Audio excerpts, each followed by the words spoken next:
Hello everyone, physics educator channel में आपका स्वागत है। आज अपन परफेक्ट डिफरेंशियल स्टडी करेंगे। इस लेक्चर को मैं 3 पार्ट्स में कवर करने वाला हूँ। पहले पार्ट में अपन परफेक्ट डिफरेंशियल का मीनिंग समझेंगे। सेकेंड पार्ट में अपन परफेक्ट डिफरेंशियल के लिए मैथमेटिकल कंडीशन डिराइव करेंगे और थर्ड पार्ट में अपन परफेक्ट डिफरेंशियल के एग्जाम्पल्स देखेंगे। तो चलिए इस लेक्चर को अपन शुरू करते हैं।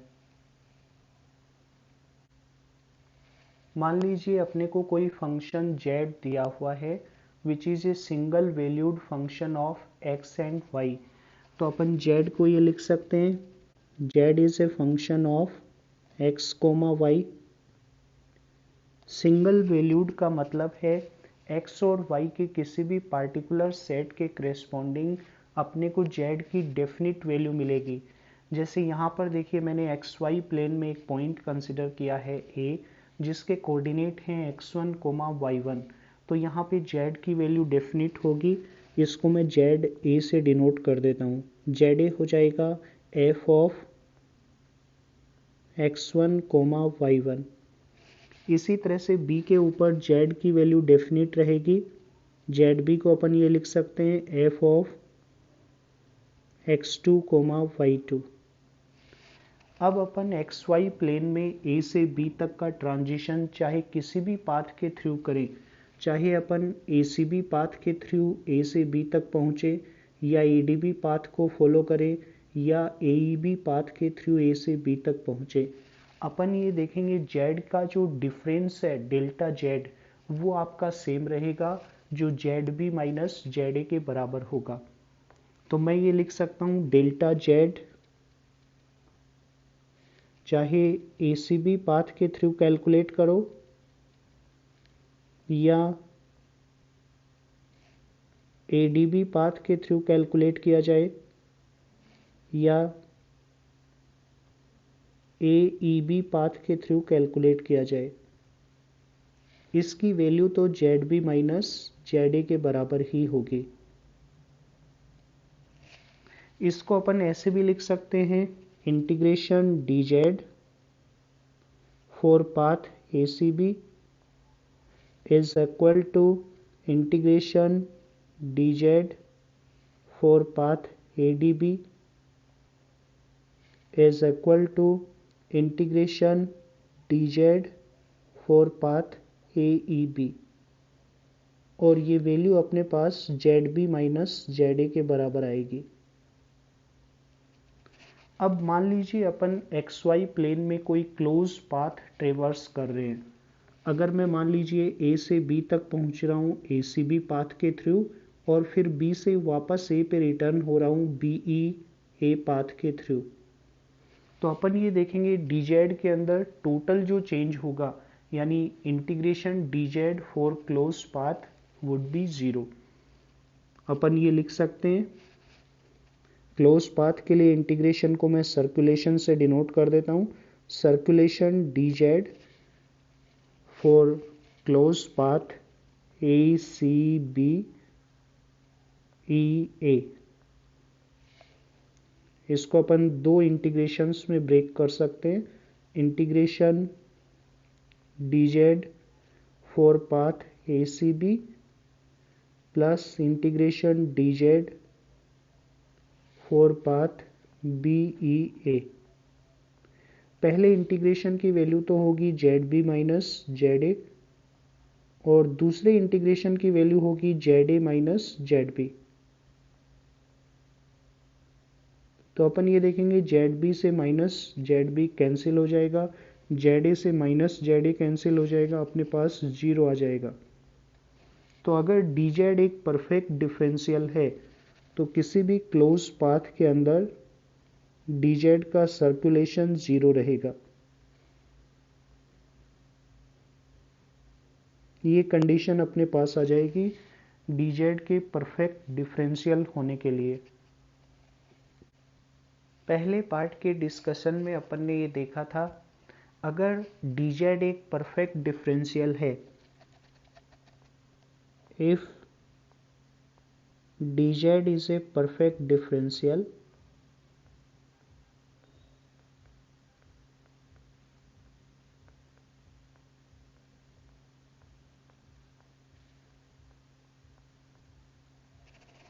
then we can write circulation dz is 0 और यहाँ पे z एक स्टेट फंक्शन होगा, z is a state function.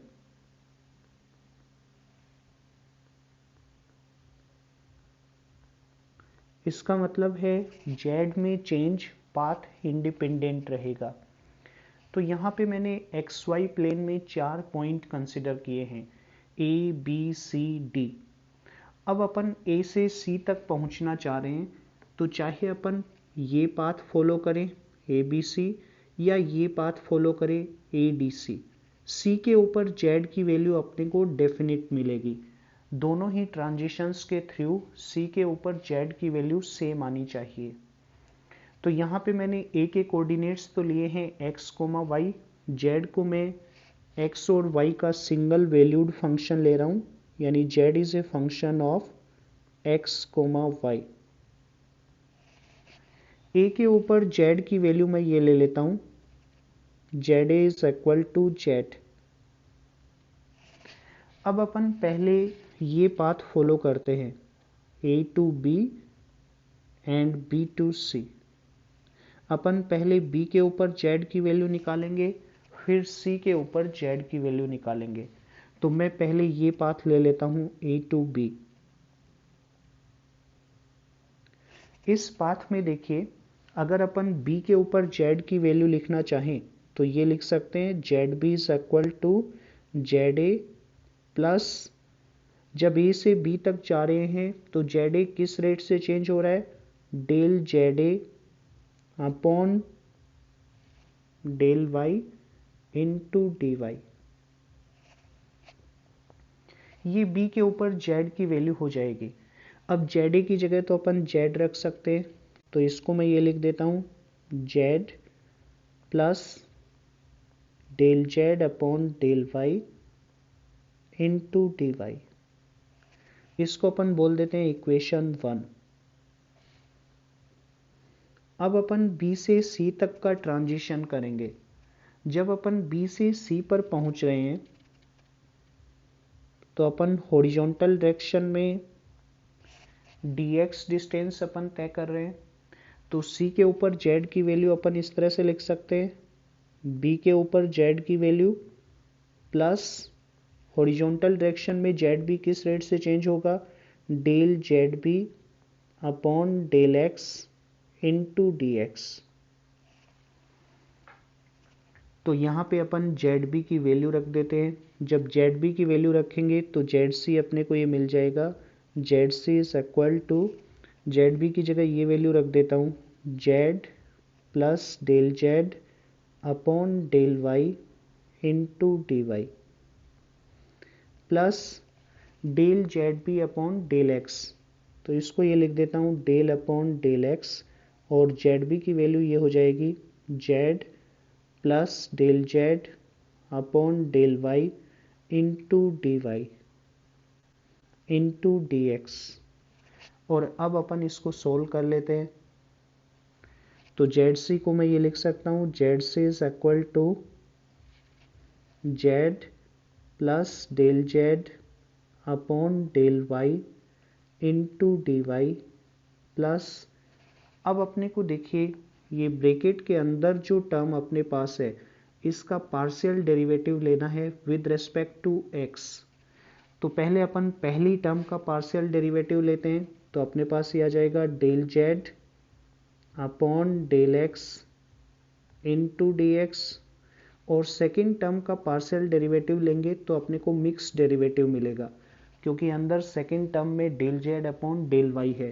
तो अपने को ये मिल जाएगा plus del square z upon del x del y into d y into d x. इसको मैं बोल देता हूँ इक्वेशन 2। अब देखिए अपन सेकेंड पाथ फॉलो करते हुए ए से सी तक पहुँचते हैं। अब की बार अपन पहले ए से डी तक जाएंगे, फिर अपन डी से सी तक जाएंगे। तो अब मैं ये पाथ ले रहा हूँ A to D and D to C. पहले ए से डी तक जाते हैं। जब ए से डी तक जा रहे हैं तो अपन एक्स एक्सिस के अलोंग डी एक्स से डिस्प्लेस हो रहे हैं, तो डी के ऊपर जेड की वैल्यू अपन ये लिख सकते हैं, z d is equal to z a plus del z a upon del x into d x. और जेड ए की वैल्यू तो जेड के ही बराबर थी, तो अपन ये लिख सकते हैं z d is equal to z plus del z upon del x into d x. इसको इक्वेशन 3 बोल देता हूं। अब अपन डी से सी तक का ट्रांजिशन करेंगे। जब डी से सी तक जा रहे हैं तो अपन वाई डायरेक्शन में डी वाई से डिस्प्लेस हो रहे हैं, तो सी के ऊपर जेड की वैल्यू ये लिख सकते हैं, z c is equal to z d plus del z d upon del y into d y. और जेड डी की वैल्यू यहाँ पे पुट कर देता हूँ। जब वैल्यू पुट करेंगे तो अपने पास ही आ जाएगा z plus del z upon del x into d x. और सेकेंड टर्म में del z d upon del y है, तो मैं डेल अपॉन डेल वाई और जेड डी की जगह ये रख देता हूँ z plus del z upon del x into d x into d y. अब इसको सोल्व कर लेते हैं, तो अपने पास ही आ जाएगा z c is equal to z plus del z upon del x into d x plus, अब अपन ब्रैकेट के अंदर जो टर्म है इसका पार्शियल डेरिवेटिव लेंगे विद रिस्पेक्ट टू वाई। तो अपने पास पहली टर्म तो ये आ जाएगी del z upon del y और साथ में डी वाई मल्टीप्लीकेशन में है, प्लस यहाँ पे मिक्स डेरिवेटिव मिलेगा del square z upon del y del x into d x d y. इसको इक्वेशन 4 बोल देता हूँ। चूंकि z एक स्टेट फंक्शन है, चाहे ABC पाथ के थ्रू आप C के ऊपर z की वैल्यू कैलकुलेट करो या जब ट्रांजिशन ADC पाथ के थ्रू हो रहा है तब C के ऊपर z की वैल्यू निकालो। ZC की वैल्यू तो आपकी इक्वेशन 2 और 4 दोनों के अंदर सेम होनी चाहिए। तो अब मैं इन दोनों इक्वेशंस के अंदर ZC की वैल्यू को इक्वेट कर देता हूँ।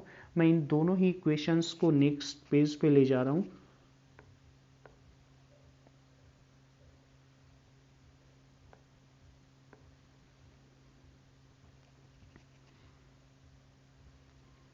इक्वेशन 3 ये था अपने पास, सॉरी इक्वेशन 2, और इक्वेशन 4 को भी मैं नेक्स्ट पेज पे ले आता हूँ।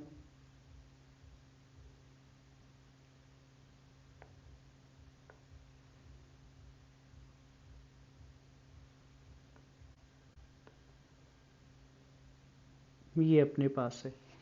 अब अपन ZC की वैल्यू को इक्वेट करते हैं इक्वेशन 2 और 4 के अंदर। जब अपन इक्वेट करेंगे तो अपन ये देखेंगे ये टर्म और ये टर्म तो आपकी कट जाएगी, ये टर्म और ये टर्म कट जाएगी, इसी तरह से ये टर्म और ये टर्म भी कट जाएगी।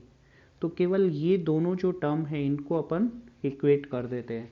अपने पास ही आ जाएगा del square z upon del x del y into d y d x must be equal to del square z upon del y del x into d x d y. D x d y तो दोनों तरफ है आपका cut जाएगा। अपने पास ये condition आ जाएगी del square z upon del x del y must be equal to del square z upon del y del x. तो ये कंडीशन अपने पास आ जाएगी अगर डी जेड एक परफेक्ट डिफरेंशियल है तो। थर्मोडायनेमिक्स में अपने को परफेक्ट डिफरेंशियल के बहुत सारे एग्जाम्पल्स मिलेंगे जैसे इंटरनल एनर्जी U, आपको पता है U एक स्टेट फंक्शन है। Entropy is also a state function. Similarly pressure, volume, temperature, ये सभी स्टेट फंक्शन है, स्टेट फंक्शन है।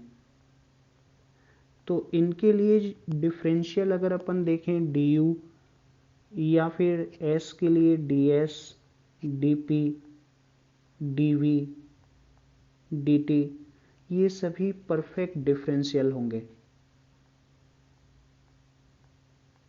Perfect differential. जैसे मैं प्रेशर का एग्जांपल आपको देता हूं। अपने को ये पता है आइडियल गैस इक्वेशन से अपन प्रेशर को ये लिख सकते हैं P is equal to nRT upon V। तो अगर मैं पहले प्रेशर को टेम्परेचर के रिस्पेक्ट में पार्शियली डिफरेंशिएट करूं तो अपने पास ये आ जाएगा nR अपॉन V, और फिर वॉल्यूम के रिस्पेक्ट में डिफरेंशिएट करें तो ये आएगा del square P upon del V del T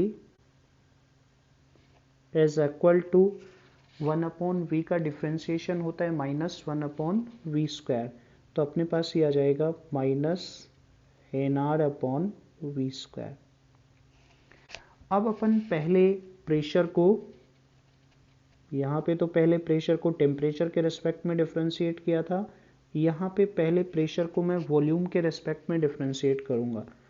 तो del P over del V, ये अपने पास आ जाएगा minus nRT upon V square. और अब अपन इसको टेम्परेचर के रिस्पेक्ट में डिफरेंशिएट करें तो del square P upon del T del V, ये अपने पास आ जाएगा minus nR upon V square. तो अपन यहाँ पे देख रहे हैं अपने पास ये कंडीशन आ जाएगी del square P over del V del T is equal to del square P over del T del V। तो अपन ये देख रहे हैं प्रेशर भी एग्जैक्ट डिफरेंशियल की कंडीशन को सेटिस्फाई कर रहा है। इसका मतलब dP आपका परफेक्ट डिफरेंशियल होगा।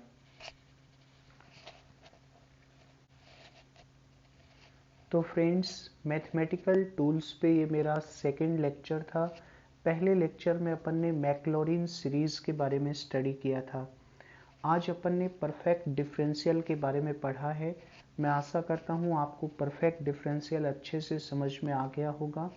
अगर आपको ये वीडियो पसंद आए तो प्लीज़ लाइक और शेयर कीजिएगा, और फिजिक्स एजुकेटर चैनल को अपने फ्रेंड्स ग्रुप में ज़रूर शेयर कीजिएगा।